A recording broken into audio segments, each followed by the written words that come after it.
ഈശോ മിശിഹായിക്ക് സ്തുതിയായിരിക്കട്ടെ. നിങ്ങൾക്കെല്ലാവർക്കും നമസ്കാരം. നമ്മുടെ ആരാധനാക്രമത്തിലെ മൂന്നാമത്തെ അനാഫറയായ മാർ നെസ്തോറീസിൻ്റെ കുർബാനക്രമത്തെക്കുറിച്ചാണ് ഇന്ന് പ്രതിപാദിക്കുന്നത്.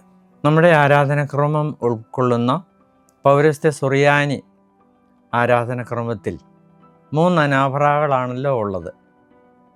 മാർ അദ്ദായി മാറിയുടെയും മാർ തിയഡോറിൻ്റെയും മാർ നെസ്തോറീസിൻ്റെയും. ഒന്നാമത്തെ അനാഫറ വളരെ പുരാതനവും യഹൂദ പാരമ്പര്യവുമായി അഭേദ്യമായിട്ട് ബന്ധപ്പെട്ടിരിക്കുന്നതുമായ ഒരു പ്രാർത്ഥനയാണ്. രണ്ടാമത്തേതും മൂന്നാമത്തേതും കുറച്ചുകൂടി താമസിച്ചാണ് രൂപപ്പെട്ടത്. അവയ്ക്ക് ഗ്രീക്ക് അനാഫറകളുമായിട്ട് സാമ്യമുണ്ട്. എന്നാൽ ഈ അനാഫറകൾ പൗരസ്ത്യ സഭകളിലെ പുരാതന അനാഫറകളുമായിട്ട് ബന്ധപ്പെട്ടാണ് കിടക്കുന്നത്. ഇതേക്കുറിച്ചെല്ലാം ഈ ക്ലാസ്സിൽ പ്രതിപാദിക്കുന്നതാണ്. ഈ അനാഫറായുടെ ഉത്ഭവത്തെപ്പറ്റി പറയാം. മാർ അബ്ബ പാത്രിയാർക്കീസ് 540-552 കോൺസ്റ്റാന്റിനോപ്പിളിൽ പോയി മാർ നെസ്തോറീസിൻ്റെ അനാഫറ ഗ്രീക്കിൽ നിന്ന് സുറിയാനിയിലേക്ക് തർജ്ജിമ ചെയ്തുവെന്ന് ഈ അനാഫറായുടെ ചില കയ്യെഴുത്ത് പ്രതികളിൽ തലവാചകമായിട്ട് കൊടുത്തിട്ടുണ്ട്. ഈ പ്രസ്താവനയോട് ആരാധനാക്രമ പണ്ഡിതന്മാർ പലരും യോജിക്കുന്നില്ല. കാരണം ഒന്ന്, ഏറ്റവും പഴയ കയ്യെഴുത്ത് പ്രതികളിൽ, പ്രത്യേകിച്ച് ഏറ്റവും ആദ്യത്തെ മാനുസ്ക്രിപ്റ്റ് മാർ ഏസായ ടെസ്റ്റ് 10ാം നൂറ്റാണ്ടിൽ ഈ ലിഖിതം കാണുന്നില്ല. 2, മാർ നെസ്തോറിയസ് ഒരു അനാഫറ രചിച്ചതായി രേഖകളില്ല. മാറാബ തർജ്ജിമ ചെയ്യാൻ ഉപയോഗിച്ച മൂലഗ്രന്ഥം ഗ്രീക്ക് ആരാധനാക്രമങ്ങളിൽ കാണുന്നില്ല. 3, മാറബായുടെ കാലം 6ാം നൂറ്റാണ്ടാണ്. എന്നാൽ ഈ അനാഫറായിക്ക് അതിലും പഴക്കമുള്ളതായി പണ്ഡിതന്മാർ കരുതുന്നു. ഇതിന് വിവിധ ആരാധനാക്രമ കുടുംബങ്ങളിലെ പഴയ ആരാധനകളുമായിട്ട് ബന്ധമുണ്ട്. ഗ്രീക്ക് ബൈസൻ്റെയിൻ പാരമ്പര്യത്തിൽ വിശുദ്ധ ജോൺ ക്രിസോസ്തോം, വിശുദ്ധ ബേസിൽ 4ാം നൂറ്റാണ്ട്, പൗരസ്ത്യ സുറിയാനി പാരമ്പര്യത്തിൽ അദ്ദായി മാർ തിയഡോർ 6ാം നൂറ്റാണ്ടിലെ ഒരു ഈസ്റ്റ് സിറിയൻ അനാഫറായുടെ ഭാഗങ്ങൾ, ജെറൂസലേം അന്ത്യോക്യൻ പാരമ്പര്യത്തിൽ വിശുദ്ധ യാക്കോബ്, അപ്പസ്തോലിക് കോൺസ്റ്റിറ്റ്യൂഷൻ, 12 അപ്പസ്തോലന്മാരുടെ കുർബാന എന്നിവയായും ഈ അനാഫറായിക്ക് ബന്ധമുണ്ട്. കൂടാതെ നർസൈ തൻ്റെ 17ാമത്തെ മമ്രായിൽ വിശദീകരിക്കുന്ന കുർബാനയിൽ മാർ നെസ്തോറീസ് അനാഫറായുടെ ഭാഗങ്ങൾ ഉൾപ്പെടുന്നുവെന്ന് പണ്ഡിതന്മാർ അഭിപ്രായപ്പെടുന്നു. ഈ കുർബാനയാണ് അദ്ദേഹം വിശദീകരിക്കുന്നതെന്നും പറയുന്നവരുണ്ട്. ചുരുക്കി പറഞ്ഞാൽ, ഈ കാര്യങ്ങളുടെ എല്ലാം വെളിച്ചത്തിൽ മാർ നെസ്തോറീസ് അനാഫറ ഒരു വിവർത്തനമല്ലെന്നും പ്രത്യുത പൗരസ്ത്യ സുറിയാനി, ബൈസൻ്റൈൻ, അന്ത്യോക്യൻ അനാഫറകളിലെ ആശയങ്ങൾ ചേർത്തുവെച്ച് തികച്ചും പൗരസ്ത്യ സുറിയാനി പാരമ്പര്യത്തിൽ ഉദ്ഭവിച്ച ഒരു സ്വതന്ത്ര കുർബാനക്രമമാണെന്നുമുള്ള അഭിപ്രായത്തിനാണ് മുൻതൂക്കം. ഈ അനാഫറ 4-5 നൂറ്റാണ്ടുകളിൽ പൗരസ്ത്യ ആരാധനാക്രമത്തിൽ സ്ഥാനം പിടിച്ചു. ഈ അനാഫറായുടെ പ്രത്യേകത എന്താണെന്ന് ചിന്തിക്കാം. ഉത്ഭവം മുതൽ ഇന്നുവരെ ഒരിക്കലും മുടങ്ങാതെ പൗരസ്ത്യ സുറിയാനി ആരാധനാക്രമത്തിൽ അർപ്പിച്ചു വരുന്ന ഒരു കുർബാനക്രമമാണിത്. മലബാർ സഭയിൽ ഉദയംപേരൂർ സൊഹനോദോസ് വരെ ഇത് ഉപയോഗിച്ചിരുന്നു. പിന്നീട് 2019 മാർ നെസ്തോറീസിൻ്റെ കുർബാന നമ്മുടെ കുർബാന തക്സായിൽ ചേർത്ത് ചൊല്ലുവാൻ തുടങ്ങി. മാർ നെസ്തോറീസ് അനാഫറ നമ്മുടെ കുർബാനക്രമത്തിലെ ഏറ്റവും ആഘോഷമായ പ്രാർത്ഥനയാണ്. ഇത് ആണ്ടുവട്ടത്തിൽ 5 പ്രാവശ്യം ഉപയോഗിക്കുന്നു. 1, നമ്മുടെ കർത്താവിൻ്റെ ദനഹ. 2, ദനഹ കാലത്തിൽ 1ാം വെള്ളിയാഴ്ച യോഹന്നാൻ മാംദാനായുടെ വെള്ളി. 3, ദനഹ കാലത്തെ ഗ്രീക്ക് പിതാക്കന്മാരുടെ വെള്ളി. 4, 3 നോയമ്പിൻ്റെ 3ാമത്തെ ദിവസം ബുധനാഴ്ച. 5, പെസഹ വ്യാഴാഴ്ച.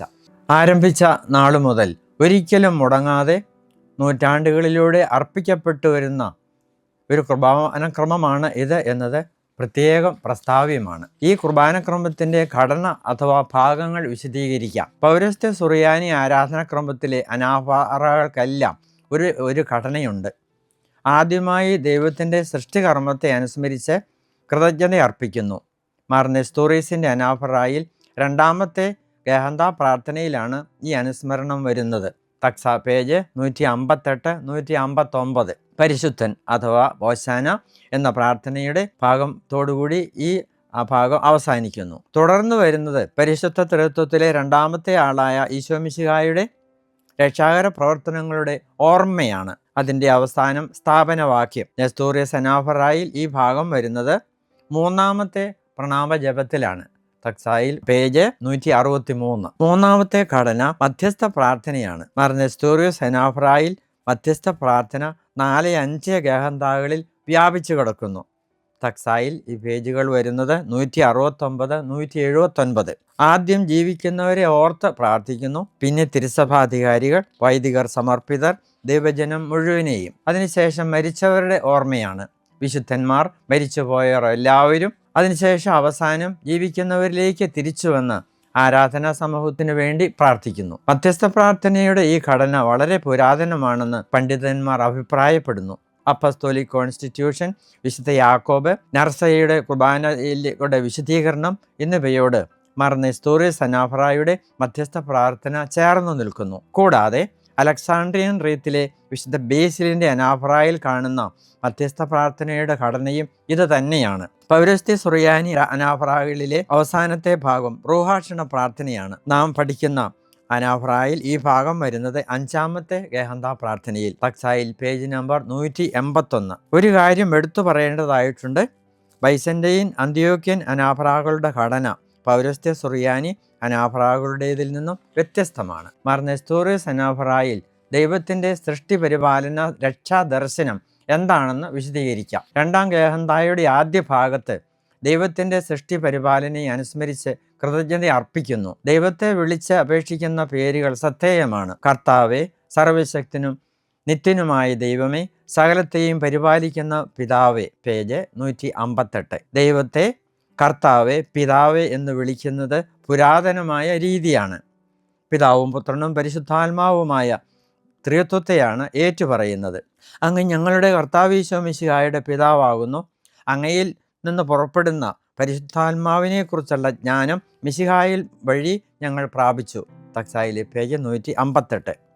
3 ദൈവിക ആളുകളെയും അനുസ്മരിച്ചതിന് ശേഷം ദൈവത്തിൻ്റെ, അതായത് പരിശുദ്ധ ത്രിത്വത്തിൻ്റെ പ്രവർത്തനങ്ങളെയാണ് പിന്നീട് വിവരിക്കുന്നത്. അങ്ങയ്ക്കും അങ്ങയുടെ ഏകജാതനും പരിശുദ്ധാത്മാവിനും ഞങ്ങൾ നിരന്തരം സ്തുതി അർപ്പിക്കുന്നു. എന്തുകൊണ്ടെന്നാൽ സർവവും അങ്ങയുടെ പ്രവൃത്തിയാണ്. ഇല്ലായ്മയിൽ നിന്ന് അങ്ങ് ഞങ്ങളെ അസ്തിത്വത്തിലേക്ക് നയിക്കുകയും എല്ലാം ക്രമപ്പെടുത്തുകയും ചെയ്തു. ഞങ്ങൾ ഇടറി വീഴുകയും ക്ഷയിക്കുകയും ചെയ്തപ്പോൾ അങ്ങ് ഞങ്ങളെ എഴുന്നേൽപ്പിക്കുകയും നവീകരിക്കുകയും വീണ്ടെടുക്കുകയും ചെയ്തു.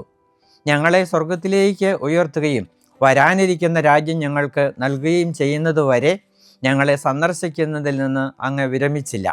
തക്സായിൽ പേജ് 159. ഇല്ലായ്മയിൽ നിന്ന്.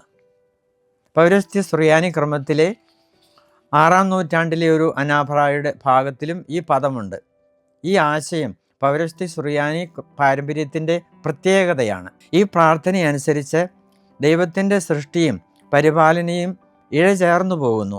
പുരാതനമായ ഈ ഘടന 12 അപ്പസ്തോലന്മാർ, അദായിയാൻമാറി, ക്രിസോസ്തോം, അപ്പസ്തോലിക് കോൺസ്റ്റിറ്റ്യൂഷൻ, വിശുദ്ധ യാക്കോബ്, ബേസിൽ തുടങ്ങിയ അനാഫറകളിലും കാണാനായിട്ട് സാധിക്കും. യഹൂദ പ്രാർത്ഥനകളിൽ ദൈവത്തിൻ്റെ സൃഷ്ടി പരിപാലനം വേർപെടുത്താനാവാത്ത വിധത്തിലാണ് ചിത്രീകരിച്ചിരിക്കുന്നത്. ദൈവത്തിൻ്റെ സൃഷ്ടി പരിപാലന ചിന്തകളോട് ചേർന്ന് മനുഷ്യൻ്റെ വീണ്ടെടുപ്പും അനുസ്മരിക്കുന്നു. സമാന അനാഫറകൾ മനുഷ്യൻ്റെ അധപതനത്തെപ്പറ്റി വീഴ്ച എന്ന ഒരു വാക്കുകൊണ്ട് അനുസ്മരിക്കുമ്പോൾ നെസ്തോറിയസ് അനാഫറായും അപ്പസ്തോലിക് കോൺസ്റ്റിറ്റ്യൂഷനും അത് വിശദീകരിച്ച് പറയുന്നു. ഞങ്ങൾ ഇടറി വീഴുകയും ക്ഷയിക്കുകയും ചെയ്തപ്പോൾ.